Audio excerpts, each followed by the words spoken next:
ऐसेलु खायौँ नि त हामीले छिरी भयो के चोर राखेको चोर्नु पर्दैन चोर खाँदा नि फर्स्ट टाइम खुसी हुने मान्छे अनि अब यो देश बचाउन सक्ने अब यो देशमा नेतृत्व गर्न सक्ने एक मात्र हाम्रो दाइ हुनुहुन्छ अब कि त पृथ्वीनारायण शाह कि त महेन्द्र अब कि त अब दाइलाई राजा बनायो भने काम हुन्छ नभए यो ज्ञानेन्द्र शाहहरू यता त्यता भने त्यस्तै कहाँ शान्तिनीले बनाउँदैन नमस्कार मेरो नाम रुपेश रेग्मी हो र मेरो घरमा मेरो काठमाडौँमा घर छैन गाडी छैन हामी चन्द्रमा जाने चन्द्रमा जाने हो जङ्गबाट अरूलाई रकेट चाहिन्छ हामी अब यहाँबाट हाम्रो एउटा इनोभेसन राइट ब्रदर्स पछिको अब हामी के अरे केही माथि उड्ने बनाउँछौँ यो चङ्गाको सुरुवात कसले गर सुरेश कसले गर थाहा छ ओइ सुरेश मेरो कानमा कमिला दाइ यस्तो मान्छे कि होइन उस्तै परे रिचार्ज कार्डमा पनि बार्गेनिङ गरिदिनुहुन्छ दाइ के बोल्यो भाइ त्यस्तो खालको अहिले जुन राजा बसिरहेछन् नि त्यो राजा बसेको ठाउँ अब राजा आइसकेपछि राजा दरबारमा जान्छ त्यो ठाउँ हामीलाई दियोस् क्या त्यति हो भयो नि त त्यही हो सरकार त्यही गरौँ ल काफल भेटेर खाइयो कस्तो मजा आयो है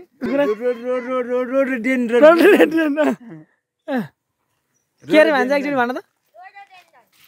स्पष्ट भन त रुपेशलाई भन्दा त एकचोटि उया चिबा गोल क्या ऐसेले भेट्यो अरे यहाँ चाहिँ रहेछ खाने नि रहेछ नि त यहाँ त गाइस यसलाई चाहिँ ऐसेलु भन्छ है त्यो हुँडाहरूको भुडी जस्तो एक्लै नखाऊ त बरु पृथ्वीनारायण शाहलाई देश एकीकरण गर्न यति गाह्रो भएको थिएन क्या हामीलाई त्यति गाह्रो भइरहेछ ऐसेलु टिप्नुलाई अरूले काँडेले मलाई चसै अनि सरलाई त खानु पर्यो नि त सरको प्रतिबद्धता चाहिँ मलाई सही लाग्यो क्या जसरी भयो नि खाएरै जान्ने हो भन्ने यार यत्रो टिप्यो नि त केटा आर यु ह्याप्पी यस गरिदिने है ऐसेलको जुस निकालेर बेचौँ पर्यो यार एउटा बिजनेस आइडिया आयो मलाई नयाँ बिजनेस आइडिया आयो हैन त को इन्भेस्ट गर्न तयार हुनुहुन्छ कमेन्टमा लेखिहालौँ अब टक्क हामी चाहिँ यता कहाँ छौँ भन्दाखेरि त्रिपुरा सुन्दरी भगवतीमा छौँ होइन त अनि के अरे हामी कहाँ जानु लाएर अहिले ऐसेल खान जानु ला होइन टक्क धादिनको यो कुन गाउँपालिका अरे जुनसुकै गाउँपालिका भने हाम्रै हो के अरे यो ठाउँलाई के भन्छ अरे सल्यानकोट रहेछ नि त बार नयाँ रहेछ नि कहाँ थाहा हुन्छ के अरे सल्यानकोटको हामी यो डाँडामा चुचुरोमा छौँ यति बेला अनि यति बेला चाहिँ हाम्रो डाइरेक्टर तथा राइटर रुपेश रेग्मी हुनुहुन्छ हाम्रो साथमा 2 हप्तापछि आजको यात्राको बारेमा आजको यात्रा एकदमै रमाइलो भयो अनि आजको यात्रामा चाहिँ हामीले दाइले पनि धेरै चिन्न पायौँ दाइ यस्तो मान्छे कि होइन उस्तै परे रिचार्ज कार्डमा पनि बार्गेनिङ गरिदिनुहुन्छ दाइ के बोल्यो भाइ त्यस्तो खालको दाइ फेरि होइन तर दाइको एउटा राम्रो पक्ष चाहिँ होइन अब यो देश बचाउन सक्ने अब यो देशमा नेतृत्व गर्न सक्ने एक मात्र हाम्रो दाइ हुनुहुन्छ अब कि त पृथ्वीनारायण शाह कि त महेन्द्र अब कि त अब दाइलाई राजा बनायो भने काम हुन्छ नभए यो ज्ञानेन्द्र शाहहरू यता त्यता भने त्यस्तै कहाँ शान्तिनीले बनाउँदैन कि त म जस्तो हुनु पर्यो होइन कि त पृथ्वीनारायण शाह फेरि जन्मिनु पर्यो क्या अनि अब अहिले हामीलाई एउटै टेन्सनले दिमागमा के छ भन्दाखेरिमा दाइको यो टाउकोमा चाहिँ मुकुट अट्छ कि अरू सब ठिक छ त्यसो गरौँ त मेरो साइज पठाउने त्यहाँ बनाउने ठाउँमा अनि त्यही अनुसारले बनाउनु लाउने होइन त्यो पहिलाको राजाहरूको टाउको हेरी दाइको अलिक सानो जस्तो लाग्यो यहाँ अघि चेक गरेको अलिक सानो भयो नि त यो अलिक सानो हो फेरि दाइलाई फेरि अब बाइकै हेलमेट त सानो त्यो त हुन्छ त्यही भएर अब हामी ऐसेलु खानको लागि कहाँ हो खास ऐसेलु यता चाहिँ बाख्रा चरिरहेको छ दिदी नमस्कार के अरे यहाँ हामी ऐसेलु खाना आएको हो कहाँ हो कता तल हौ ओइ रुपेश तल पाउँछ अरे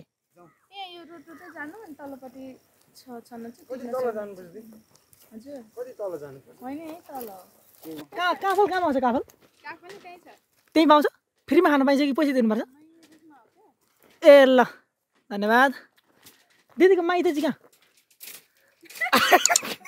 नमस्कार मेरो नाम रुपेश रेग्मी हो र मेरो घरमा मेरो काठमाडौँमा घर छैन गाडी छैन अहिले जुन राजा बसिरहेछन् नि त्यो राजा बसेको ठाउँ अब राजा आइसकेपछि राजा दरबारमा जान्छ त्यो ठाउँ हामीलाई दियोस् क्या त्यति हो भयो नि त त्यही हो सरकार त्यही गरौँ ल अहिले त्यही गरौँ राजाको अहिले राजा बसिरहेको ठाउँ चाहिँ हामीलाई चाहियो है यदि राजा फर्के भने ऊ दरबारमा जाउँ हामी उसको घरमा गएर बस्छौँ यो चाहिँ ऐसेलु हो ऐसेलु वा तर खाइसकेर छ नि यता देखाएर खाऊ न एक्लै खाने या तिमी भाइ रसिलो हँसिलो खसिलो मान्छे रहेछ है तिम्रो नाम चाहिँ भन त पहिला मेरो नाम आशीर्वाद आशीर्वाद सिमखडा दाल सबै सिमथला सबै सिमगडा तिमी मामा भान्जा पर्ने खानु पर्दैन क्या नखाइकन कसरी फर्किने क्या मलाई अब खाइयो जसरी हिँडौँ न त ल काफल भेटेर खाइयो कस्तो मजा आयो है यो मजा भएन यार मजा भएन यो मजै भएन क्या खानु त पऱ्यो नि hello guys welcome back new day so आज हामी अर्को दिनमा चाहिँ छौँ यति बेला र आज चाहिँ हामी हिजोको ऐसेलुको र काफलको अपार सफलतापछि आज अर्को ऐसेलु नआछ न मलाई हो त हिजोको त्यो अपार सफलतापछि आज सेकेन्डचोटि चाहिँ हामी काफल र ऐसेलु खानको लागि बिहानै जुरुक्क उठेर अलिकति त्यहाँ दर्शन गरेर मन्दिरको दर्शन गरेर लखर हिँड्दैछौँ हाम्रा तीनजना एकदमै लेजेन्डरी व्यक्तिहरू अगाडि गइसक्नु भएको छ होइन त तीनजना लेजेन्डरी व्यक्तिहरू फोटो खिचिरहनु भएको छ त्यहाँनिर होइन कुदिरहनु भएको छ फन पनि तपाईँहरूले देख्न सक्नुहुन्छ टिकटक बनाइरहनु भएको छ र हाम्रो यता रुपेश रेग्मी र देखाउन भयो नि दौडिनु भयो जितेन्द्र निश्चल जितेन्द्र चाहिँ यता कुदिरहनु भएको छ यता चाहिँ टिकटक बनिरह टक्कसँगले हजुर कताबाट आउनु भयो हामी उता सिन्धुपाल्चोकबाट आयो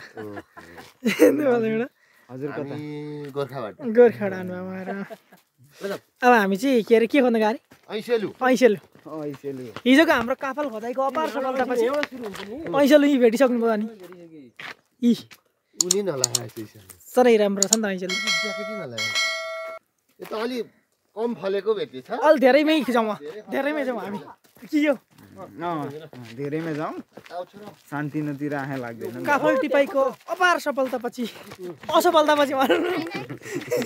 बगैना भेटिन्छ है ढुङ्गा ढुङ्गा ढुङ्गा हान्दैछन् काका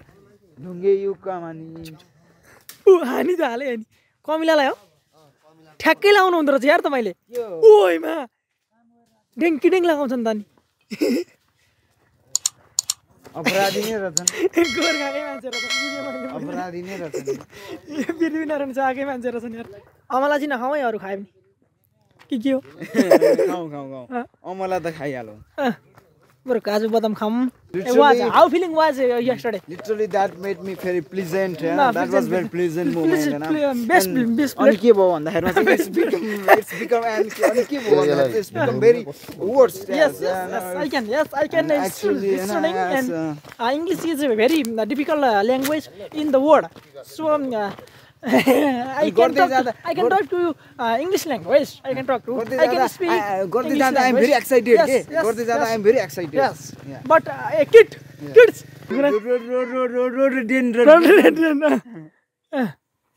के अरे भन्छ एक्चुअली भन त स्पष्ट भन त रुपेशलाई भन्दा त actually We achieve our goal क्या ऐसेलु भेट्यो अरे भेट्यो फेरि भेट्योमा ऐसेलुको बोट पर्दैन कहाँ क्यामेरा युज गर्छ यस्तोमा हो कि ए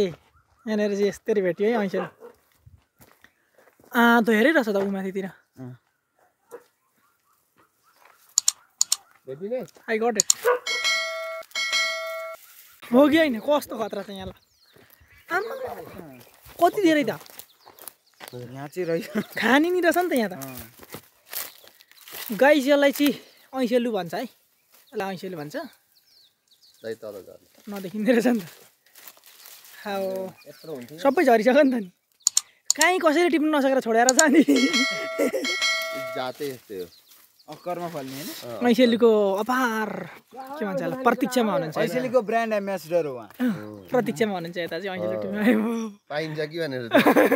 सिक्ने हो क्या यस्तै हो एकदम मेहनतका साथ ऊर्जाका साथ हाम्रा देशका होनार युवाहरू ऐसेलु टिपिरहनु भएको छ यही मेहनत हामीले देश बनाउनेमा लगाउने हो भने देशले काहे पलट गर्न सक्थ्यो तर हामी नेतालाई मात्रै गाली गरेर बस्यौं हामीले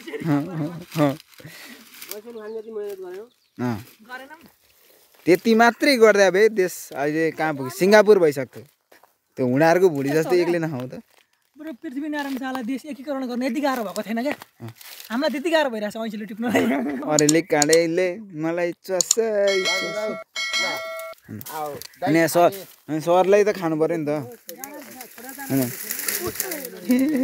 सरको प्रतिबद्धता चाहिँ मलाई सही लाग्यो क्या जसरी भयो नि खाएरै जान्ने हो भन्ने अरे ऐसेलुको जुस निकालेर बेचौँ बरु यार एउटा बिजनेस आइडिया आयो है मलाई नयाँ बिजनेस आइडिया आयो होइन त को इन्भेस्ट गर्न तयार हुनुहुन्छ कमेन्टमा लेखिहालौँ है नमस्कार नमस्कार कहाँबाट आउनुभयो कता यही बारीबाट आएको ए कहाँ जानु घाँस काट्न हजुर घरै हो यही हो पैसेलु खायौँ त हामीले चोर खाएको चोर्नु पर्दैन चोर खाँदा नि फर्स्ट टाइम खुसी हुने मान्छे अनि जति खानु पाउँछ हरे है ल आमा ल है ल चोर खाँदा नि खुसी हुनुभयो आन्टी होइन त बाँसघारीमा आएको हुनाले यहाँ आएर एउटा चङ्गा बनाउने निर्णय लिएको हुनाले केटोले चङ्गा लिएर आउँदैछ अब हामी चङ्गा बनाउँदैछौँ र चङ्गा बनाएर हामी उडाउँछौँ कहाँ गएको रुपेश तिमी आउने यहाँ हामी चाहिँ फाइनली चङ्गाको लागि रेलिङ गर्दैछ रेलिङमा चाहिँ हामी आएर चङ्गा बनाउने ट्राई गर्दैछौँ उठ्छ कि उठ्दैन यो तर कति कुरा चङ्गा बनाएर अब हामी ब्रह्माण्ड दर्शन गर्न हामी चन्द्रमा जाने चन्द्रमा जाने भयो चङ्गाबाट अरूलाई रकेट चाहिन्छ हामी अब यहाँबाट हाम्रो एउटा इनोभेसन राइट ब्रदर्स पछिको अब हामी के अरे केही माथि उड्ने बनाउँदैछौँ के अरे हाम्रो जेआर ब्रदर्स राइट ब्रदर्स पहिलोचोटि हाम्रो प्लेन बनाउने चाहिँ राइट ब्रदर्स हुन् क्या राइट ब्रदर पछि चाहिँ अब हामी जेआर ब्रदर्स भन्ने एउटा हाम्रो खोल्दैछौँ यो चङ्गाको सुरुवात यो चङ्गाको सुरुवात कसले गर सुरेश कसले गर थाहा छ ओइ सुरेश मेरो कानमा कमिला कार पनि अब हामीले नै हो हामी भल्लु ल्याउ त घोच्ने ल्याउ त के घोच्ने खै यसले घोच्ने हुन्छ केले घोच्ने यार फिर एकछिन बाबा ढुङ्गा ल्याउ त सानो ढुङ्गा ल्याउ त दामी हुने रहेछ नि त हाम्रो इनोभेसन खतरा इनोभेसन भइसकेको छ फोटो खिच्यौ यो भिडियो उड्दैन उडो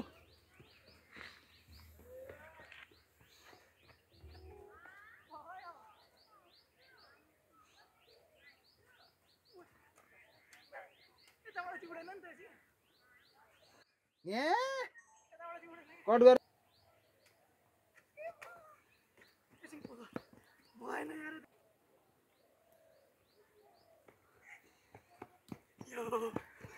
ओ